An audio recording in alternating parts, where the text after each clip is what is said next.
Bonsoir bien-aimés, je vous salue dans le précieux nom de notre Seigneur et Sauveur Jésus-Christ. Soyez fortifiés. Prions ensemble le Seigneur pour recommander ce temps. Seigneur, nous te bénissons et nous t'apprécions pour ta fidélité. Nous voulons te recommander ce moment. Nous voulons te soumettre à ce temps. Saint-Esprit, viens nous éclairer, viens nous instruire au travers de ta parole et permets que ce temps puisse nous faire du bien à tous dans le nom puissant de Jésus-Christ. Merci pour ta présence. Au nom de Jésus, nous avons prié. Amen. Amen. Soyez bénis, bien-aimés. Nous allons poursuivre notre série d'enseignements. Il y a 2 mercredis de cela, nous avions commencé une étude sur les 2 destinations éternelles de l'homme après son séjour sur terre. Nous le savons tous, un jour, aussi bien les pauvres comme les riches mourront. Nous avions donc, les 2 mercredis passés, parlé donc du ciel. Nous avions dans un premier temps décrit le ciel et montré ses caractéristiques. Puis, le second mercredi, nous avions donc parlé des habitants du ciel, savoir ceux qui y sont déjà, ceux qui y seront et ceux qui n'y entreront jamais. Aujourd'hui, nous allons aborder la question de l'enfer. Voilà un sujet dont les gens n'aiment pas entendre parler. Mais le fait de ne pas en parler ou refuser d'en entendre parler ne signifie pas que cela n'existe pas. C'est un peu comme ceux qui s'imaginent qu'en ne croyant pas à l'existence de Dieu, Dieu n'existerait pas. Eh bien, à la question de savoir si l'enfer existe, la Bible répond en des termes très certains que, effectivement, l'enfer existe. Bien-aimés, il y a 162 textes dans le Nouveau Testament seulement qui parlent de la destination qui attend les pécheurs impénitents. Impénitent, c'est-à-dire le pécheur qui est endurci dans le péché et qui refuse d'améliorer sa condition en se repentant. Et le Seigneur lui-même a prononcé, a parlé de la question de l'enfer 70 fois dans le Nouveau Testament toujours. L'enfer donc est une réalité et un fait que tous, en principe, devront éviter. Luc, le chapitre 16, le verset 19 au verset 31, nous donne un peu un aperçu de ce que c'est que l'enfer.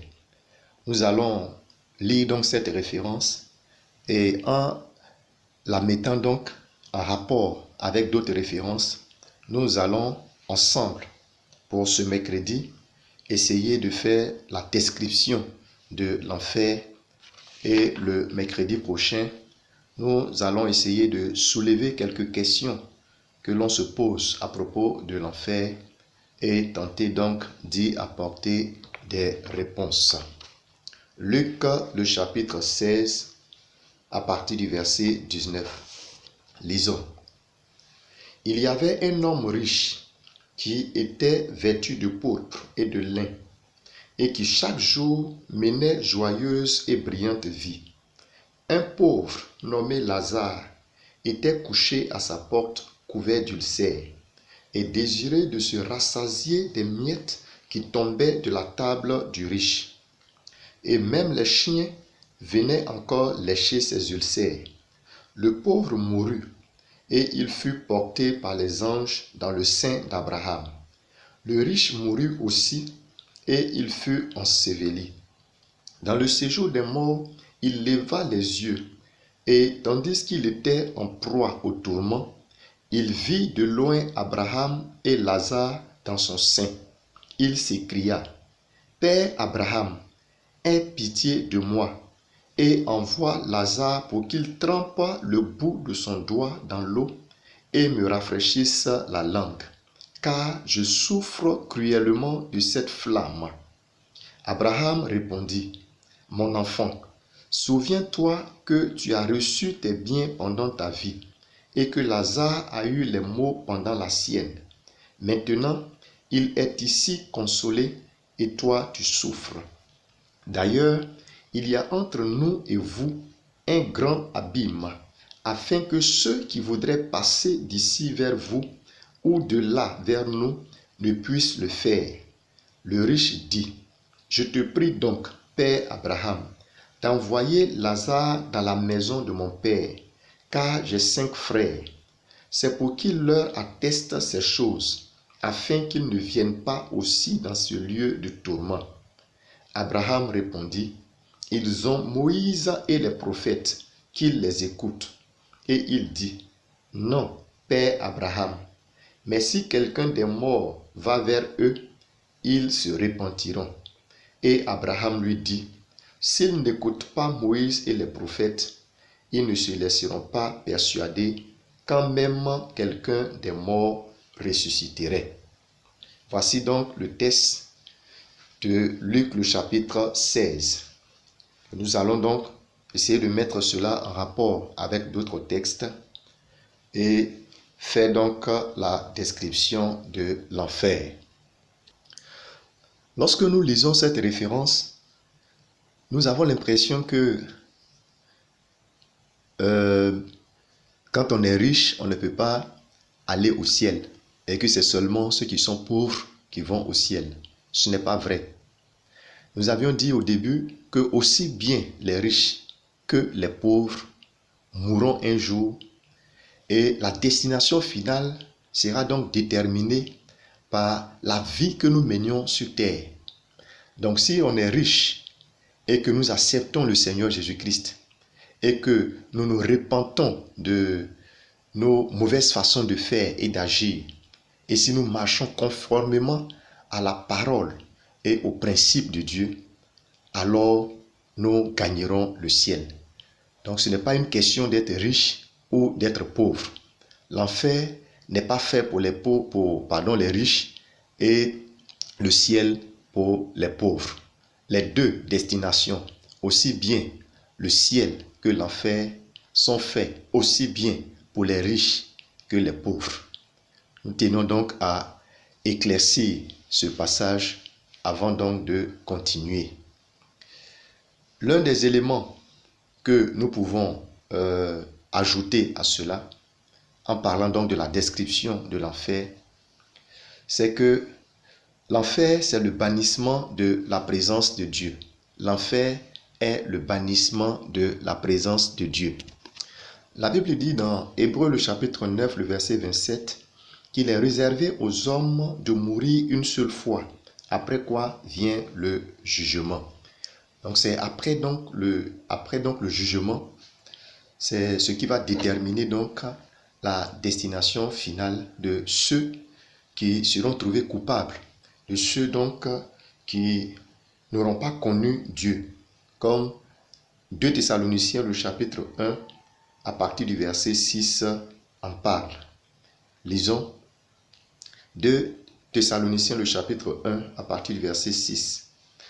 La Bible dit, « Car il est de la justice de Dieu de rendre l'affliction à ceux qui vous affligent et de vous donner à vous qui êtes affligés du repos avec nous, lorsque le Seigneur Jésus apparaîtra du ciel avec les anges de sa présence, au milieu d'une flamme de feu, pour punir ceux qui ne connaissent pas Dieu, pour punir ceux qui ne connaissent pas Dieu et ceux qui n'obéissent pas à l'évangile de notre Seigneur Jésus. Ils auront pour châtiment une ruine éternelle, loin de la face du Seigneur et de la gloire de sa force. Loin de la face du Seigneur et de la gloire de sa force. » L'enfer, pour notre gouverne, était un lieu qui avait été préparé au préalable pour Satan et ses démons. Matthieu, le chapitre 25, le verset 41 en parle. Mais l'enfer, désormais, est également pour ceux qui ont rejeté la seigneurie du Seigneur Jésus-Christ. Nous avons évoqué cela tout à l'heure dans la référence que nous avons lue, quand le verset 8 parle de ceux qui ne connaissent pas Dieu et ceux qui n'obéissent pas à l'évangile de notre Seigneur Jésus. Donc ces personnes-là qui ont refusé la seigneurie de Jésus-Christ, ces personnes désormais sont préparées ou sont également admissibles à passer leur séjour éternel dans l'enfer. L'enfer était décrit au départ comme, la dimension originelle de l'enfer n'était pas connue à cause des hommes qui continuent de pécher. Mais Ésaïe, le chapitre 5, le verset 14, nous dit quelque chose qui nous interpelle tous. Lisons cette référence. Ésaïe, le chapitre 5, le verset 14. C'est pourquoi le séjour des morts ouvre sa bouche, élargit sa gueule outre mesure. Élargit sa gueule outre mesure. Comme nous l'avons dit tout à l'heure, à cause donc des hommes qui continuent de pécher, l'enfer s'élargit et ouvre sa bouche sans limite. C'est le lieu pour nous donc qui sommes dans le Seigneur de pouvoir nous revoir et de pouvoir véritablement marcher selon les principes de Dieu, afin donc de ne pas être parmi ces personnes qui un jour vont terminer dans l'enfer.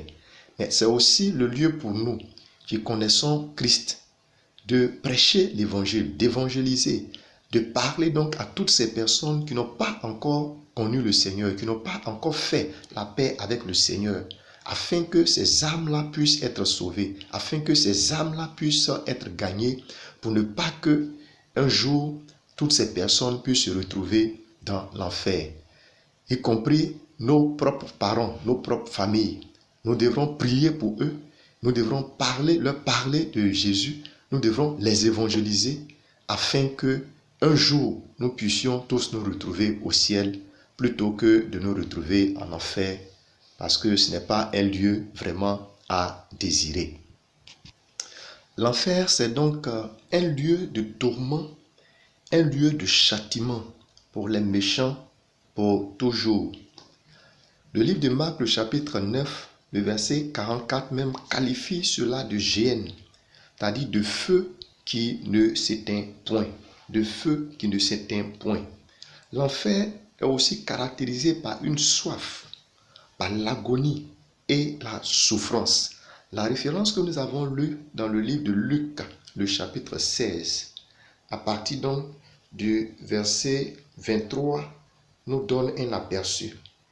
Il est écrit, dans le séjour des morts, il leva les yeux, et tandis qu'il était en proie au tourment, il vit de loin Abraham et Lazare dans son sein. Il s'écria, Père Abraham, aie pitié de moi et envoie Lazare pour qu'il trempe le bout de son doigt dans l'eau et me rafraîchisse la langue. Car je souffre cruellement dans cette flamme. Je souffre cruellement dans cette flamme. Ces références donc que nous venons de lire et d'autres références bibliques décrivent l'enfer comme étant un lieu effroyable, étant un lieu horrible, étant un lieu de douleur que nul ou que personne, auquel personne ne doit aspirer. Et ce qu'il faut savoir, c'est que ce n'est pas pour un temps, c'est-à-dire cette souffrance dans l'enfer, ce n'est pas pour quelques jours, pour quelques mois ou pour quelques années, mais c'est pour l'éternité. Rappelez-vous, nous avons dit au départ les deux destinations éternelles. Après notre séjour sur la terre, qui est un séjour approximativement court, la Bible dit qu'il est réservé aux hommes de vivre 70 ans et pour les plus vigoureux 80 ans et disons plus. Donc c'est un séjour qui est très court comparativement donc à ce que au séjour à passer en enfer. Matthieu, le chapitre 25, le verset 46 parle de cela. C'est une destination éternelle, c'est un lieu éternel. Il est écrit en Matthieu 25, 46, « Et ceux qui iront au châtiment éternel, mais les justes à la vie éternelle. » Donc ceux qui n'auront pas connu Dieu, ceux qui n'auront pas accepté Jésus-Christ comme leur Seigneur et leur Sauveur personnel, ceux qui n'auront pas marché selon les prescriptions et selon les recommandations de Christ, ces personnes-là donc iront au châtiment éternel. Retenez bien, au châtiment éternel. Ça sera un tourment éternel et ce ne serait pas vraiment quelque chose à expérimenter. Ce qu'il faut aussi ajouter sur la question donc de l'enfer, c'est que en enfer, les prières ne sont jamais exaucées, ni les requêtes accordées. Les prières ne sont pas exaucées. Rappelez-vous la référence, toujours la référence du livre de Luc, le chapitre 16, à partir du verset 27. La Bible dit que le riche a prié Abraham d'envoyer Lazare dans la maison de son père, parce qu'il a 5 frères, pour aller donc leur parler de la réalité de l'enfer, pour ne pas que ces frères-là puissent le rejoindre ou le trouver en enfer. Mais Abraham a répondu ceci, qu'ils ont avec eux Moïse et les prophètes, donc qu'ils les écoutent. Autrement, il n'y a plus rien à faire. Et en enfer, les requêtes ou les prières que nous allons donc formuler ne seront jamais exaucées. Et donc si les requêtes et les prières ne sont pas exaucées en enfer, de la même façon, les prières et les requêtes que nous formulons après la mort des hommes est également c'est vain. Ça n'a pas sa raison d'être. Tout ce que nous faisons, demander des prières pour les morts, ou tout ce qui entoure les cérémonies mortuaires, toutes les prières que nous adressons à Dieu, ces prières-là ne peuvent pas changer la condition de celui donc qui n'aurait pas choisi Christ, de celui qui n'aurait pas marché avec Dieu. Ça ne peut pas changer sa condition. Une fois jugé et une fois condamné, toutes les prières ne serviront à rien.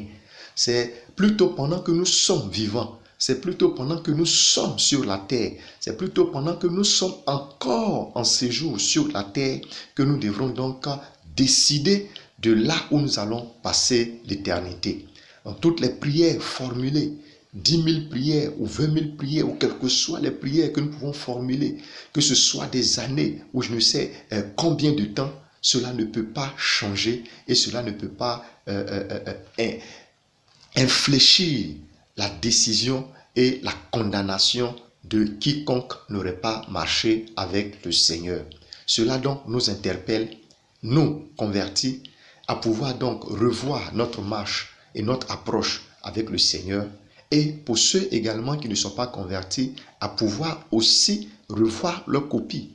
La Bible dit qu'il est réservé à l'homme de mourir une seule fois, après quoi vient le jugement. Et nous savons qu'il n'y a pas de salut en aucune autre personne, si ce n'est en Jésus-Christ. C'est lui qui a accompli le sacrifice parfait. C'est lui qui a versé son sang. C'est lui qui a été sacrifié pour le salut de l'humanité. Il est écrit que nul ne peut aller au Père sans passer par lui. Nul donc ne peut aller au ciel sans passer par Jésus-Christ. Nul donc ne peut aller au ciel, aller au paradis sans avoir accepté Jésus-Christ et sans avoir marché avec Jésus-Christ. Donc le choix que nous opérons sur la terre, c'est ce choix donc qui va déterminer notre destination finale. Bien-aimés, voici en quelques mots la description faite de l'enfer. Vous convenez avec moi que ce n'est pas un lieu à envier, ce n'est pas un lieu à désirer. Et personne, au vu donc de tout ce que nous venons de voir, ne doit en tout cas s'autoriser ou ne doit se permettre de pouvoir expérimenter cela. Parce que on ne peut pas expérimenter et revenir pour chercher donc à corriger. Une fois engagé, c'est pour la vie, c'est pour l'éternité et on ne peut rien faire à la suite. Voici donc, bien-aimés, quelques éléments sur donc l'enfer. pour nous aider à pouvoir donc choisir notre destination finale pour me répéter. Que le Seigneur vous bénisse et que sa grâce soit sur nous tous. Que au travers donc de ces moments, que nous puissions véritablement revenir à Dieu, que nous puissions véritablement nous rapprocher de Dieu, que nous puissions véritablement nous repentir de quelques fautes ou de quelques péchés afin de pouvoir un jour gagner le ciel plutôt que d'aller en enfer. Nous avons donc terminé pour aujourd'hui et comme nous avons annoncé donc dans notre introduction, le mercredi prochain, nous allons poursuivre le même thème sur l'enfer et nous allons essayer donc de soulever quelques questions que les gens se posent à propos de l'enfer et tenter donc d'y apporter des réponses. Au vu donc de ce que nous venons de voir ce soir, je vais t'inviter à prier pour toi. Élève la voix et parle à Dieu par rapport donc à tout ce que tu as entendu. Parle au Seigneur. Prions le Seigneur. Seigneur, aide-nous. Aide-moi, Seigneur, à ne pas passer mon éternité en enfer. C'est un lieu que tu avais préparé au préalable pour Satan et ses démons. Ce n'est pas un lieu que tu avais préparé pour les hommes. Aide-moi donc à tout mettre en œuvre, Seigneur, pour éviter ce lieu. Aide-moi, Seigneur, à tout mettre en œuvre pour éviter cette destination. Aide-moi, Seigneur, à travailler à cela, au nom puissant de Jésus-Christ. Pendant que je suis encore vivant, aide-moi à prier pour le salut de ma famille.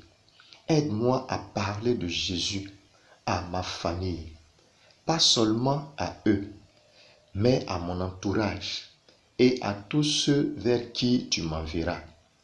Aide-moi à contribuer à dépeupler le royaume de Satan au profit de ton royaume, au nom de Jésus. Aide-moi, Seigneur. Permets qu'à travers moi, beaucoup d'âmes soient sauvées, au nom puissant de Jésus-Christ. Merci pour tout ce que tu fais. Au nom puissant de Jésus, nous avons prié. Amen. Amen. Que le Seigneur vous bénisse, bien-aimés. Avant de finir ce moment, nous allons faire des proclamations par rapport aux promesses de l'année et nous allons finir ce moment. Vous allez répéter après moi. En cette année 2020, Dieu me donne pour héritage les nations et les rois seront mes nourriciers. J'aurai du repos de tous côtés et je reste fidèle et loyal à mon Dieu, au nom puissant de Jésus-Christ. Merci Seigneur pour ce temps passé en ta présence. Merci pour cette étude. Béni soit ton Saint-Nom, parce que ta bonne main est sur nous, ta bonne main est sur notre vie. Tu nous gardes, tu nous mets à l'abri de toute forme d'attaque ou de contre-attaque. Merci notre Père parce que tu nous prends en charge. Nos destinées sont entre tes mains. Nous comptons sur toi plus que toute chose. Merci pour la vie que tu distilles dans nos corps. Merci pour la vie sauvée dans nos membres. Merci parce que tu es celui qui relève ceux qui sont fatigués parmi nous. Et tu es celui qui augmente la vigueur de ceux qui tombent en défaillance au milieu de nous. Béni soit ton Saint-Nom pour ta parole qui est vérité. Au nom puissant de Jésus, nous avons prié. Amen. Recevons la bénédiction finale. Que l'Éternel vous bénisse et qu'il vous garde. Que l'Éternel fasse luire sa face sur vous et qu'il vous accorde sa grâce. Que l'Éternel tourne sa face vers vous et qu'il vous donne la paix. Au nom puissant de Jésus, nous avons prié. Amen.